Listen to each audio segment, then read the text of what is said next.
예, 3차전 리뷰 들어가 보도록 하겠습니다. 예, 다들 뭐 보셨겠지만 2대1로 플로리다가 이제 리드를 다시 잡아내는 데 성공을 했었던 3차전이었습니다.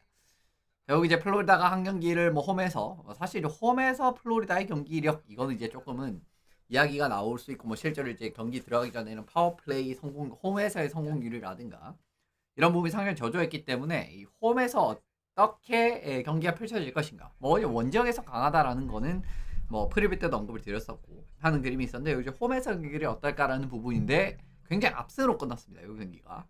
그런 과정에서 이제 이번 그 플레이오프가 이제 결승전이 어떤 이제 양상으로 이제 펼쳐지게 될지 이제 이거 조금 지금부터 한번 보시면 좋을 것 같고요. 어쨌든 이제 이번 경기에서는 파워플레이에서의 성과가 좀 눈에 띄는 게 아닌가 역시나. 물론 이제 다른 부분에서 좋았던 게 많았지만 어, 그동안 문제였었던 이 홈에서의 파워플레이 결과가 나온다라는 거 안 나왔지 않습니까? 근데 이 경기에서 상당히 많이 나왔다. 이제 라는 부분도 역시나 이제 상당히 도움이 됐고 실제로 굉장히 유려한 이제 파워플레이를 보여줬기 때문에 아마 이제 파워플레이 내용이 중간에 좀 들어가게 될 겁니다. 그래서 이제 오늘 경기 한번 리뷰 한번 해도록 하시죠. 그렇습니다. 2대1로 앞서고 있고 지금 이제 홈으로 들어온 이후에 결국은 플로리다가 경기를 잡아냈다라고 말씀을 드리고 뭐 어쨌든 에드먼턴 같은 경우에도 지긴 했지만은 1대2 어쨌든 한 경기밖에 차이가 안 나고 뭐 4차전에서 잡으면 결국 이제 2대2 동률되면서 베스트 오브 3가 우리 홈에서 두 경기 있다라는 거. 물론 이제 저쪽이 워낙 원정 성적이 좋기는 하지만 그래도 이제 조금은 안심할 수 있는 결과가 나올 수 있습니다. 그렇기 때문에 오늘 결과 무조건 이제 근데 사실은 오늘 경기를 결국은 무조건 잡아야 된다라는 느낌이 되어버렸어요. 왜냐면 이제 오늘 경기를 져버리면 1대3으로. 왜냐면 왜 그 예전에 제가 댈러스 에드먼턴 라이브 코멘터리 할 때도 이런 말씀 좀 드린 적이 있었는데 그래서 이제 뭐 2차전을 에드먼턴이 잡으면은 에드먼턴은 홈에서 워낙 좋으니까 3, 4차는 이제 연이어 다 이기고 시리즈 굉장히 유리해질 수 있지 않겠습니까? 라고 말씀을 드렸지 않습니까? 이제 그걸 이제 거의 반대로 그 상황이 나올 수가 있다라는 점 확인을 하실 필요가 있지 않나라는 말씀을 드립니다. 3차전 6대1로 플로리다가 경기를 잡게 됐는데 뭐 이제 완승에 가까운 결과였습니다. 실제로 이제 보시면은 그죠?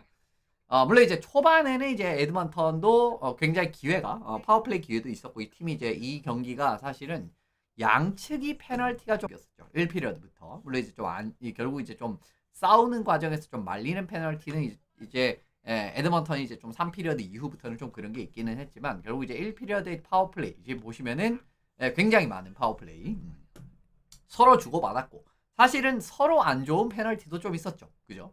이벤터 케인 선수 크로스킥도 그렇고 하이스티킹도 마찬가지였고 그리고 이제 에드먼턴 이제 투맨이 온드아이스 이제 요것들이 범하게 되는 그림이 있었고 그래서 파워플레이 가져갔는데 이제 플로리다도 에크블레드가 트리핑을 범한다라든가 샘 베니 선수의 하이스티킹 이런 그렇게 좋은 페널티들은 아니었었거든요.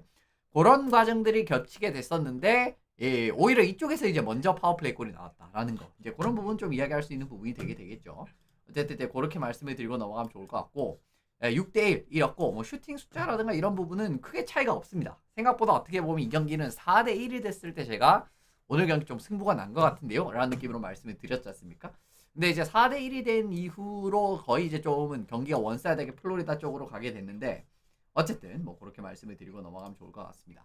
일단 이번 경기에서 이야기거리들 또 이제 이런 이슈들 한번 살펴보게 될 텐데 폴 모리스 감독이 통산 1000승 엄밀히 따지면 이제 NHL은 뒤에도 말씀드리겠지만 1000승이 이 정규 시즌만 카운트가 됩니다. 보통 기록은 실제로 그래요. 근데 이제 KHL 같은 경우에는 정규 시즌 플레이오프 해가지고 통산 기록을 따집니다. 근데 이제 NHL은 사실은 정규 시즌 기록만 카운트를 하거든요. 근데 조금 이제 이 플레이오프 플러스 정규 시즌 플러스 플레이오프까지 합쳐서 1000승입니다. 이거는 한번 이제 이 기록 들어가기 전 짚고 들어갈 부분이라고 생각을 하고요. 그리고 이제 두 팀이 합쳐서 페널티 시간이 140분 이상 나왔습니다. 그렇습니다. 140분 이상 나왔다라는 거. 이제 이 부분 확인을 하실 필요가 있고, 그리고 플로리다가 단일 경기 플레이오프에서 지금 이제 5골 이상 기록한 경기가 11경기나 되거든요. 이제 요 경기로 이제 11경기나 이번 플레이오프에서 5골 이상 기록한 경기가 있는데, 역대 3위에 해당하는 수치가 됐다. 이제라는 거 요거 세 가지 보고 한번 넘어가면 좋을 것 같습니다. 일단 폴 모리스 감독이 플레이오프 정규 시즌 플레이오프 통합 기록입니다. 근데 이제 원래는 이제 이렇게 이제 계산을 안 해요. 원래는 정규 리그만 계산을 하는데 근데 이제 플레이오프까지 합쳐서 1000승. 어쨌든 뭐 이제 이 앞자리가 바뀌었다라는 건 또 의미가 있는 거 아니겠습니까? 역시 3위였습니다. 사실 이제 어떻게 보면 이거 플레이오프에서 이제 요즘에 승수가 꽤 많았기 때문에 정규 시즌 합치면은 이제 조금 순위가 다를 수 있지 않을까 생각을 했었는데 일단 정규 시즌을 해도 3위였습니다. 916승이었어요. 정규 시즌 승수는.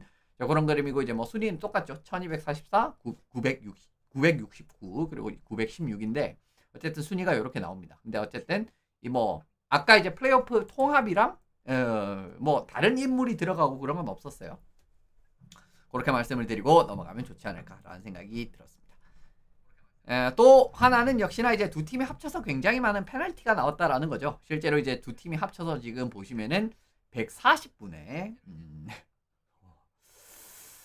그렇습니다. 140분이죠. 그리고 140분에 해당하는 엄청난 페널티가 나오게 됐고 뭐 이제 뭐 서로 미스컨덕트도 많이 받고 그죠? 이제 그런 과정에서 아주 뭐 사실은 이제 이 보기에 따라서는 이제 저는 이제 라이브 코멘터리 때 이제 조금은 말렸다라는 느낌으로 에드먼턴이 이제 좀 말렸다라는 느낌으로 말씀을 드리긴 했는데 일단 어쨌든 그 과정에서도 이제 에드먼턴이 실제로 이제 미스컨덕트 페널티도 조금 더 숫자가 많았고 그리고 조금 이제 이 안 좋은 느낌의 페널티도 조금 더 많았거든요. 그래서 이제 그런 말씀을 드렸던 건데 어쨌든 그건 좀 견해의 여지가 좀 다를 수 있는 내용이지 않나라는 생각이 드는데 일단 두 팀 합쳐서 페널티를 굉장히 많이 범했다라는 거 이제 요거 이제 확인해 보시고 넘어가면 좋을 것 같습니다.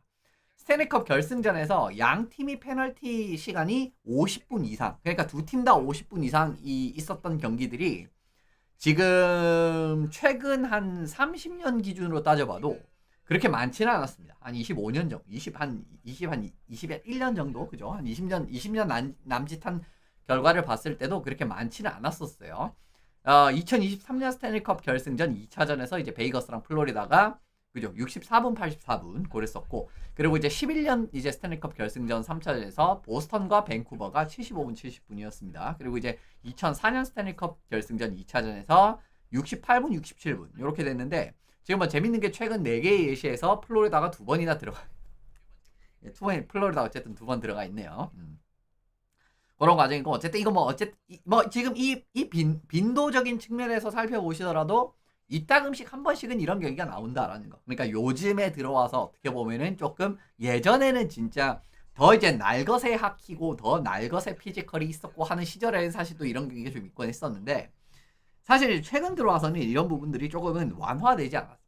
그죠? 이제 그럼에도 불구하고 어쨌든 이따금씩 결승전에 이런 느낌의 경기들이 한 번씩 나오는데 그죠? 뭐 2년 만에 나왔습니다. 이번에는 굉장히 텀이 짧긴 했는데 어쨌든 11년, 2004년 이제 이렇게 직전 3가지의 예시. 그러니까 이번 경기 제외하고 직전 3개 예시가 이렇게 나왔다라는 거 보고 넘어가시면 좋을 것 같습니다. 아까 보셨던 이제 플레이오프 11번째 5골 이상 기록 경기였었습니다. 플로리다가. 이번에 6대1 승리를 하게 되면서 결국 이제 이번 플레이오프에만 11번을 5골 이상 기록을 한 경기가 있었습니다.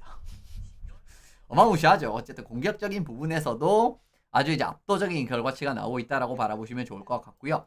참고로 이제 NHL 역대 플레이오프 5골 이상 기록한 경기 단일 포스트 시즌에서 순위를 매겨보면 이게 3위에 해당하는 기록이었습니다. 8384 에드먼턴, 8485 시카고, 9192 피츠버그 이제 이렇게 이제 공동 3위에 해당하는 팀들이었고 그 위에 뉴욕 아일랜더스 그때 이제 4연패 할 때 이제 고 무렵에 기록들이 있는데 어쨌든 이제 요거 이제 공동 3위에 해당하는 성적이고 만약에 남은 경기들에서 5골 이상 기록한 경기가 한 경기만 더 나온다고 할지라도 단독 3위로 올라갈 수 있는 그런 기록을 만들 수가 있어요. 참고로 플로리다는 5골 기록한 경기에서의 승률 이번 플레이오프에서 11승 0패입니다. 전승을 했다라는 이야기거든요. 이런 과정에서도 물론 아니 5경기 하면 당연히 전승하는 거 아닙니까? 그죠? 일리 있는 말씀입니다. 그래서 살펴봤는데 아까 이제 보시면은 지금 이제 뭐 11번 이상 그런 팀들이 있었잖아요. 근데 10경기 이상 그러니까 이제 단일 포스트 시즌에서 5골 이상 기록한 경기가 10경기 이상 팀인 중에서 패가 없는 팀은 이렇게 두 팀밖에 없었습니다. 근데 5골을 넣는다라고 할지라도 뭐 1패, 2패 이렇게는 있었거든요. 하지만 패가 없는 팀은 5골 이상 넣었을 때 패가 없는 팀은 808의 아일랜더스, 2425 플로리다 이렇게 두 팀밖에 없었어요. 이런 과정에서도 어떻게 보면은 기본적으로 이제 플로리다가 얼마나 피지컬적인 플레이라든가 수비적으로 타이트하게 플레이를 펼치는 그런 부분이라든가 뭐 2차전에 말씀드렸던 보브롭스키 오늘 경기에도 이제 뭐 초반에 좋은 활약이라든가 이런 부분이 있었거든요. 그런 그림에서 확인을 하실 수가 있지 않나라는 생각이 듭니다. 일단 플로리다 승리 요인은 오늘은 뭐 이거는 이제 뭐 이것도 잘 됐어요. 요거 이제 제목을 잘못 본 것 같은데. 아, 일단 어쨌든 제목 잘못 본 건 아니구나. 일단 기본적으로 하고 싶은 말씀은 오늘 경기에서도 역시나 이제 1-2 상황에서 턴오버 만들고 득점하는 그림은 여전히 있었다라는 겁니다. 결국 이제 본인들이 잘하는 그림에서의 1-2 그림에서의 상대방의 공격 지역에서의 그 플레이를 미연에 차단하는 모습들. 이제 이런 것들이 어쨌든 이제 플로리다의 가장 큰, 그러니까 이제 3차전에 이런 경기력이 살아나기 시작했기 때문에 이런 경기력 이제 2차전에 그죠? 2차전에 이런 경기력이 살아나기 시작했기 때문에 3차전에 여기에 대한 대응을 제대로 하지 못한다라고 하면은 상당히 성가실 수 있다라는 느낌 말씀을 드렸었잖아요. 그 느낌으로 바라보시면 좋은데 이제 여기에서도 실제로 세 번째 골이 그 장면에서 나왔다라고 바라보시면 좋습니다. 지금 이제 바르코프 선수가 이제 클링베리 이제 이것도 뭐 지난 경기랑 마찬가지죠. 사실 이제 오늘 경기에서 또 부가적으로 말씀드리고 싶은 거는 클링베리랑 월먼 원래 이제 붙였었다가 이제 요 경기에서 이제 워낙 이제 너스 라인에서 이제 너스랑 쿨러크가 라인 이제 공격 진행이 안 되니까 둘을 분산시켰던 그림이 있었거든요. 물론 이제 그 분산시켰는데도 이제 별로 결과가 안 좋아가지고 다시 호다닥 바로 복구를 하기는 했는데 일단 어쨌든 그 부분에서 좀 변화가 있었는데 지금 이 부분은 사실 변화의 장면의 상황은 아닙니다. 왜냐면 이제 1피리어드 중반 정도부터도 그냥 붙였던 기억이 나거든요. 그렇기 때문에 이제 다시 이제 클링베리랑 월먼을 붙인 다음입니다. 근데 여기서 일단 기본적으로 이제 보셔야 할 부분이 클링베리가 네트 뒤쪽에서 지금 이제 퍽을 가지고 올라갈 수 있는 상황이죠. 그죠? 이제 본인이 그냥 이제 쭉 올라갈 수 있는 상황. 물론 이제 바르코프가 지금 압박을 들어오고 있는 상황이긴 하지만 그래도 이제 클링베리 정도라고 하면은 충분히 올라갈 수 있는 역량은 지닌 선수입니다. 실제로 이제 지금 보시면 첫 번째 체커 역할을 바르코프가 하고 있고 첫 번째 체커입니다. 이제 라인하트는 F3라고 보셔야 돼요. 이 상황에서는. 공격수 세 번째 공격수. 근데 지금 바라보시면은 이제 뭐 맥데이비드가 있고 그죠? 그리고 이제 뒤쪽에 월먼 선수가 있기 때문에 사실 이것도 이제 생각하기에 따라서는 올라가다가 뒤쪽으로 그냥 이제 월먼 쪽으로 던져도 뭐 괜찮은 상황은 나올 수가 있고 뭐 맥데이비드도 보려고 하면 볼 수도 있습니다. 이제 그런 이제 경우의 수 자체는 일단 있습니다만은 일단 클링베리 선수가 지금 여기 과정에서 올라가다가 여기서 바르코프가 진짜 잘한 게 뭐냐면 그러니까 지금 뒤쪽 옵션이 열려 있잖아요. 그리고 맥데이비드는 이제 앞쪽 옵션으로 올라가기 시작하고 미들레인 타고 올라가면서 그러니까 이제 지금 상황에서는 맥데이비드한테는 전달을 할 수는 없습니다. 만약에 맥데이비드한테 전달을 하려고 하면은 이 클링베리가 바르코프를 제끼고 올라와야 맥데이비드한테 전달이 되는 그런 상황이죠. 근데 여기서 진짜 잘한 게 뭐냐면 순간적으로 이 바르코프가 동선을 끌고 오는 게 뒤쪽으로 끊을 것처럼 하다가 안으로 들어간 장면이 나와요.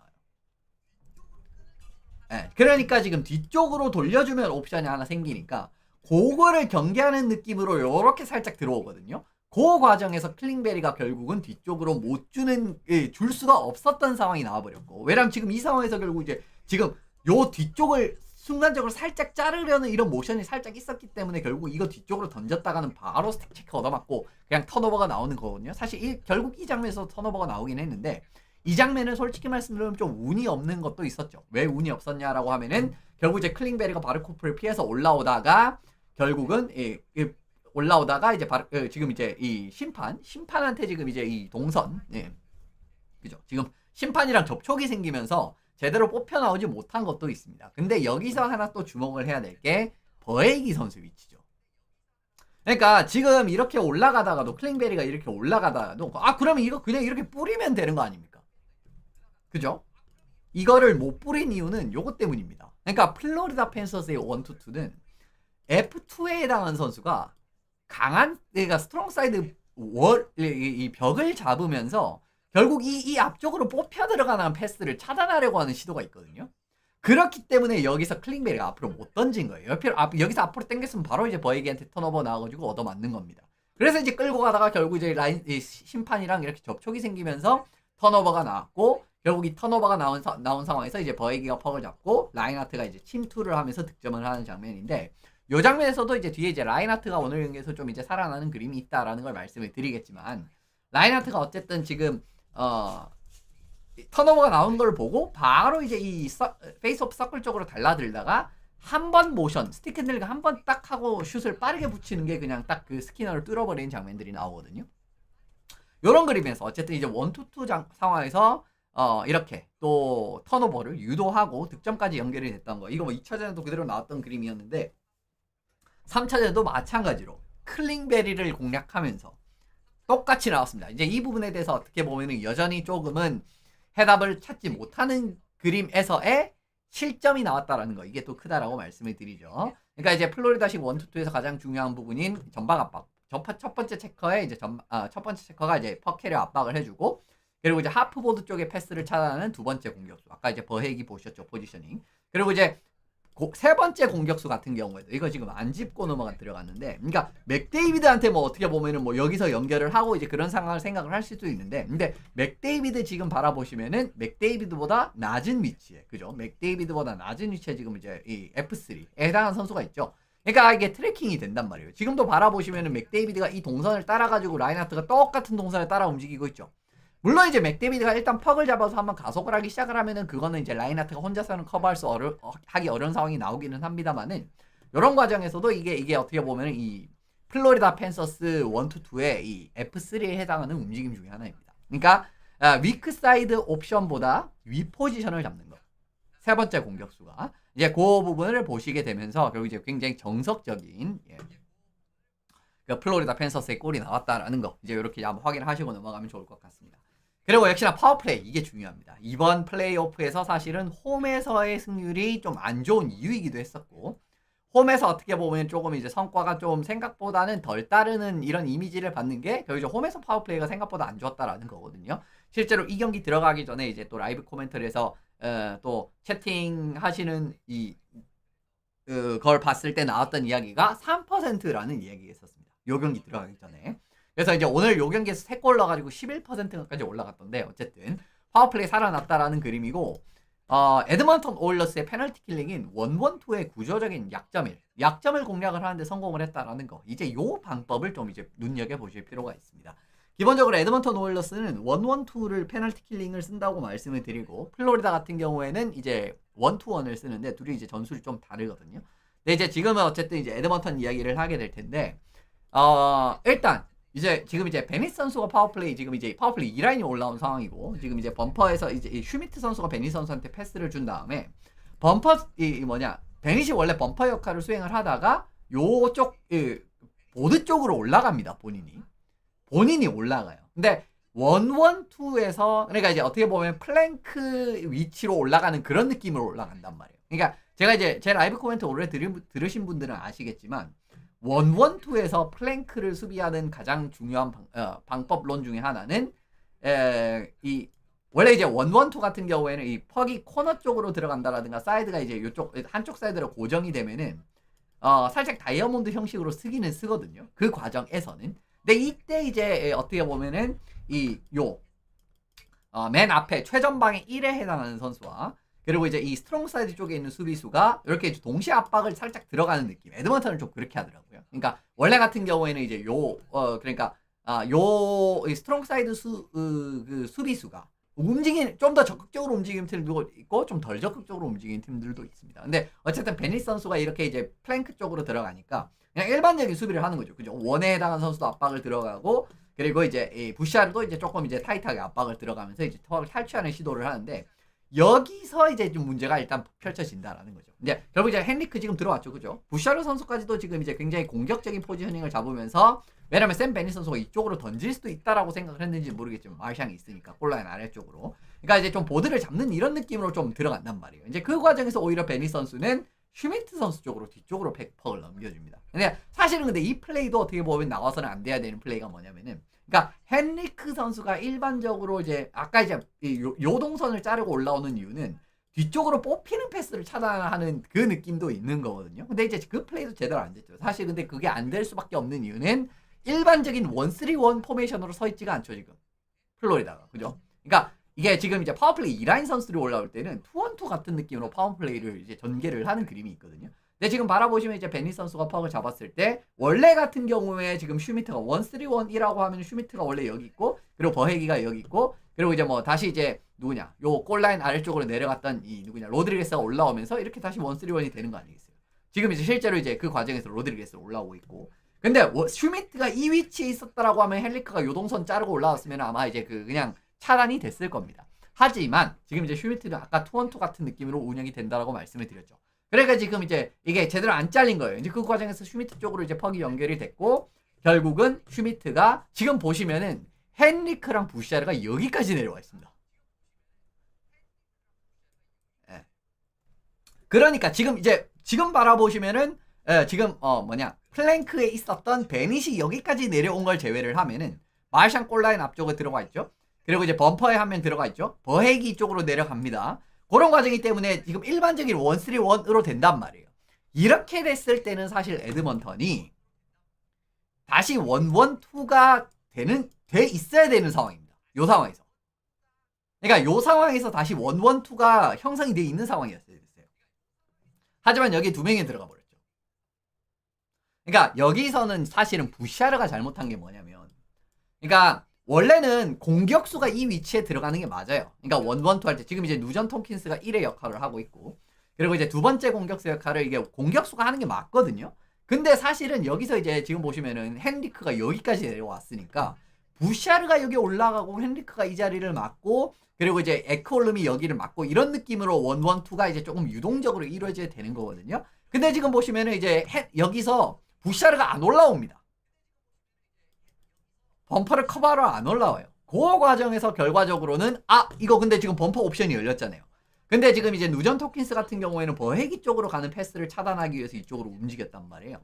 그러니까 지금 바라보시면은 결국은 요쪽으로 움직여 버렸으니까 지금 이제 로드리게스 범퍼 쪽에 이제 이 옵션이 활성화가 됐고 그걸 에콜룸은 그걸 확인해서 지금 달라붙는데 늦었죠. 네, 그죠. 늦어버렸죠. 이제 그런 과정에서 이제 버헤기한테 이제 딱 연결이 되면서 버헤기가 쇼트 사이드를 꽂아버리는 장면이 나왔습니다. 그러니까 이런 것도 결국은 이 스트롱 사이드 쪽에서의 이 수비수와 그죠 공격수를 유도한 이후에 지금 이제 플레이가 잘 나오는 과정에서 이제 패싱 플레이가 잘 나왔다라고 바라봐야 되는 부분이고, 그러니까 이게 1-1-2 그러니까 부샤르가 제가 전에도 말씀드렸던 게 뭐냐면은 얘는 좀 교과서에 적혀 있는 플레이는 잘하는데 교과서 안 적혀 있는 플레이의 상황이 됐을 때 예를 들면 지금 이런 상황 같은 경우 교과서에 적혀 있는 플레이는 1-1-2의 이 선수는 공격수여야 되고 하는 그림이지 않습니까? 그죠? 이제 그러니까 이제 한쪽 사이드로 이제 이쪽 공격수가 갔을 때 반대쪽 사이드 공격수가 다시 이제 내려와가지고 이 1의 역할을 하고 이게 이제 교과서에 적힌 1-1-2예요. 근데 지금 같은 경우에는 헨리크가 여기까지 내려왔다라고 하면은 부샤르가 이 공격수 1에 해당하는 역할을 수행을 해줘야 되잖아요. 왜 보세요. 보시면 훨씬 더 앞선에 있잖아요. 지금 헨리크보다. 그런 느낌이 돼야 되는데 여기서 머뭇대다가 결국은 지금 그런 부분도 나오고 실제로 이제 부샤르 선수의 경기를 보시다 보면은 그 에드먼턴 오일러스 파워플레이 할 때 싱글 드롭을 하지 않습니까? 그러니까 이제 한 번 드롭을 주고 맥데이비드가 이거 급하게 잡아가지고 쫙 스피드 서서 올라오는 거 많이 보시죠.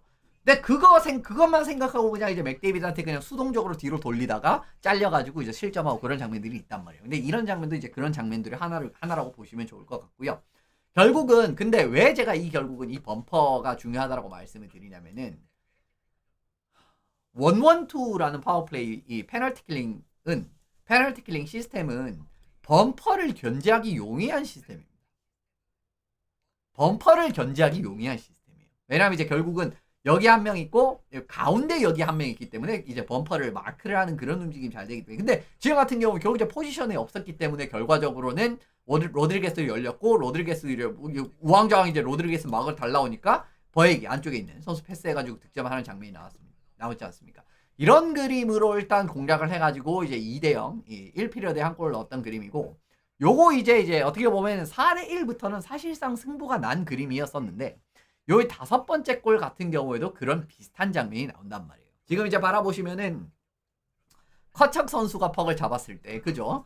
1에 해당하는 선수 여기 있죠. 그리고 이제 범퍼에 해당하는 맥데이비드가 있죠. 그리고 이제 너스가 원래 여기 있다가 그러니까 지금 압박을 또 들어갑니다. 아까랑 똑같죠 상황이. 그러니까 커척이 이제 범퍼로 여기 들어간 범퍼가 아니라 이 플랭크 쪽에 들어간 상황에서 지금 이제 그냥 이제 뭐 마찬가지로 했습니다. 아까처럼 그죠? 아까 막는 그 느낌으로 한 거예요. 근데 이제 그 과정에서 결국은 너스가 올라오니까 바르코프한테 패스가 들어가고 바르코프가 이제 패스를 잡은 이후에 지금 이제 너스는 이제 바르코프 골라인 옵션이 확성화가 됐으니까 또 이제 바르코프 막으로 올라가거든요. 이제 바르코프 같은 경우는 보드 쪽으로 이제 들어가고 커척이 이제 이 바르코프 골라인 쪽으로 내려오면서 이제 사이클 도는 장면이 나오고요. 이제 그 과정에서 결국은 이 바르코프가 뒤쪽으로 떨궈주고 커척이 골라인 아래쪽으로 내려가고 너스 지금 이제 빨려 들어왔죠. 그 다음에 이제 커척 선수가 퍽을 잡았을 때 여기도 마찬가지로 어떻게 보면 이제 바르코프한테 패스를 주고, 그죠? 커척이 들어가고, 다시 커척 선수한테 패스를 주는 그런 그림이 나오게 됩니다. 그러니까, 지금 이제 요런 장면에서도 보실 수 있는 게 뭐냐면은, 일단, 수비가 한 명, 아까 보셨던 대로 올라오지 않습니까? 그죠? 그러니까 수비가 또 이제 퍽을 이제 먹은 선수를 이렇게 커버를 하는 그림. 그러니까 이제 이 1차적으로 아까도 보셨지만은, 결국 이제 너스가 여기서 이제 튀어나오는 그런 그림. 이제 요런 그림이었는데 결국 이제 요 패스가 연결이 됐고 요쪽으로 패스가 들어갈까 또 다시 너스가 이쪽으로 붙고 이제 서로 이제 스위칭하고 사이클하고 그런 장면 나오는 그림에서 결과적으로 바라보시면은 지금 요 장면에서 이제 커척 선수가 바르코프한테 주고 다시 이제 요 밑으로 내려가고 기브앤고 플레이를 하는데 쿨러크가 올라왔죠. 그죠? 쿨러크가 지금 올라온 상황이잖아요. 그 그림에서 바라보셔도 지금 보시면은 지금 이제 이 1-1-2는 진작에 지금 포메이션이 깨져버린 상황입니다. 그런 그림을 확인하실 수가 있는 상황이고 여기서 이제 쿨러크가 올라오니까 결국은 지금도 바라보시면 이제 커척이 패스를 받았을 때 라인하트 쪽으로 패스를 주고 이제 라인하트가 이제 뒤쪽에서 에크블러드가 들어온 상황이었기 때문에 요거를 이제 연결을 하는 장면이 나온단 말이에요. 그러니까 사실은 이런 장면에서도 결국은 그 수비수가 이렇게 올라오는 그림, 스트롱 사이드에 있는 수비수가 올라오는 그림도 있었고 그리고 스트롱 사이드에 있는 수비수가 결국은 이 퍽 캐리어를 제대로 마크를 못하는 그림에서 어떻게 보면 이런 그림에서 결국은 지금 이제 투투 박스 같은 느낌으로 지금 이제 뭐라고 해야 되죠? 포메이션이 지금 이제 서지는 그림이 돼버렸단 말이에요. 근데 이 상황 같은 경우에도 사실은 조금 더 일반적인 케이스, 결국은 플로리다 같은 경우에는 지금 상황에서도 결국 에크블레드라는 선수 옵션을 활성화시키면서 결국 이제 1-3-1을 만드는 그림이 되잖아요. 그러니까 투투 박스의 단점은 이게 1-3-1을 막기가 진짜 어려워요. 왜냐면 이제 이렇게 사각형으로 박스를 쓴 느낌이 돼버리니까 여기도 이제 들어갈 공간이 있고 그리고 지금은 이제 요 바깥쪽을 경유를 했지만 그죠? 그리고 이제 요쪽에 이제 쿨러크랑 너스 사이에도 이렇게 패스가 들어갈 공간이 있고 그렇잖아요. 이런 그림들에서 이제 정교하게 패스가 연결이 됐을 때는 1-3-1을 사실상 투투 박스 같은 느낌. 그래서 지금 이제 어떻게 보면 좀 변형 투투 박스 같은 느낌이 됐거든요. 안 되거든요, 그게. 이제 그 과정에서 결과적으로 이제 에크블레드가 또 이제 위크 사이드 쪽으로 치고 들어오는 거 당연히 못 막죠. 그죠? 한쪽 사이드에 이렇게 선수들이 지금 이제 박스를 형성한 상황이기 때문에 그 과정에서 지금 문제가 생겼다라고 말씀을 드리고 결론적으로 말씀을 드리면 플랭크 쪽으로 퍽이 흘러 들어간 상황에서 상대방의 스트롱 사이드 수비수랑 그리고 이제 공격수, 첫 번째 공격수가 동시에 압박을 유도한 다음에 여러 가지 경우의 수를 만들면서 득점을 했다라는 거. 그런 그림에서 파워플레이가 살아났다라는 그림 자체가 상당히 긍정적이다라고 하고 말씀드릴 수가 있는 부분입니다. 그러니까 지금 보시면 아시겠지만 1라인, 파워플레이 1라인 같은 경우에도 득점을 만들어내는 그림이 있었고요. 파워플레이 2라인도 득점을 만들어내는 그림이 있었기 때문에 이 그림도 상당히 좋았다라고 말씀을 드리고 플로리다가 정규 시즌에 이제 파워플레이 골 3골을 넣었던 경기 전적은 58승 4패 2무승부 2연장패였습니다. 그러니까 플로리다 역대예요. 당연히 뭐 사실은 파워플레이에서 3골이나 나오면은 뭐 경기를 지기가 어렵죠. 그런 그림에서 받아들이시면 좋을 것 같고 그리고 이제 역대 플레이오프에서도 파워플레이 3골 이상 기록한 경기들이 조금씩 나오네요. 지금 이제 2012년 플레이오프에서도 이제 파워플레이 3골 기록한 경기에서 승리. 그리고 2024년 작년에도 파워플레이 골 3골 기록한 경기에서 승리. 올해도 파워플레이 골 3골 기록한 경기에서 이제 마찬가지로 승리를 거두게 되면서 2승이나 거뒀습니다. 그러니까 올해 이제 파워플레이 3골 거둔 경기가 뭐 2번이라고 나오더라고요. 이제 그런 과정에서도 지금 이제 역대 파워플레이 득점 3골 이상 득점한 플레이오프 경기에서 3승 0패를 하고 있다라고 말씀드리면 좋을 것 같습니다. 그리고 샘 라인하트 선수의 경기력 회복이 됐다라는 거 이것도 상당히 큰 호재입니다. 플로리다 입장에서는. 그러니까 플로리다가 사실은 이제 이 시리즈 도중에 이 라인하트 선수도 이제 좀 부상을 당하는 그런 그림이 있었고 하는 그림이 있어가지고 이 라인하트의 부상이 어떻게 이 앞으로의 영향을 미칠 것인가 이제 이런 부분이 좀 관건이 됐었고 실제로 이제 지난 경기 연장에서도 라인하트가 브레이크어웨이 찬스를 잡았는데도 그 퍽을 그냥 이제 허무하게 날려버리고 그런 장면들이 있었지 않습니까? 이제 그런 걸 바라보셔도 지금 라인하트가 경기력이 회복이 돼야 된다라고 말씀을 잘 좀 드렸었는데 그럴 조짐이 보였다라는 게 아주 이제 지금 말씀드리고 싶은 장면이에요. 지금 아까 이제 이 파워플레이 골 장면에서도 라인하트 선수가 이제 범퍼 역할을 수행을 하는 과정에서 깔끔한 패싱 플레이도 이제 연관이 돼 있었다라고 말씀을 드리고 지금 요 골 같은 경우에도 결국은 라인하트 선수가 굉장히 빠르게 릴리즈를 갖다 붙이는데 굉장히 정확하게 들어가거든요. 그런 그림에서 좋다고 말씀을 드리고, 또 파워플레이에서 그 지역 전개를 하는 그림이었는데, 이거 이제 라인하트가 올라가는 과정에서 요 앞선에서 이제 누구냐, 바르코프랑 기브앤고 플레이를 하면서 이제 이거 올라갑니다. 네, 라인하트 선수가 이제 기본적으로 이제 퍽을 가져가는 간수에서 이제 지역 창출하는 움직임도 만들 수 있는 선수이기 때문에, 이렇게 이제 본인이 퍽을 가지고 올라왔을 때 결국 이제 이 원쓰리에 해당하는 이제 세 번째 이제 이 공격수 얀마르크 선수가 살짝 이제 견제를 하는 움직임이 있거든요. 근데 이제 그것도 이제 그 상황에서 반대쪽에 있었던 위크사이드 쪽에 있는 커척을 보면서 이제 퍽을 이제 깊게 던져주는 그림이 있었고, 그러면서 이제 라인하트랑 바르코프가 깔끔하게 지역을 진입을 하는 장면이 있었습니다.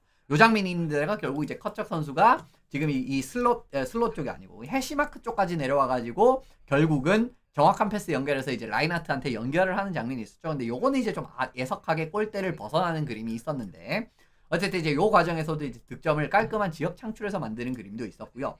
그리고 이제 요 플레이 같은 경우에도 영리한 움직임, 이거 굉장히 돋보이는 장면이었습니다. 이제 바르코프 선수가 보드 쪽, 하프보드 쪽에서 퍽을 잡고 올라가는 그 과정이었는데, 결국은 지금 이제 보시면은 카파넨 선수가 압박을 들어오는 과정이기 때문에 바르코프 선수는 안쪽으로 퍽을 던져주거든요. 물론 이제 안쪽에는 이제 버헤기 선수가 내려가 있습니다. 그러니까 버헤기 선수가 지금 여기서 이제 요 뒤쪽, 골대 뒤쪽으로 들어간 상황이에요.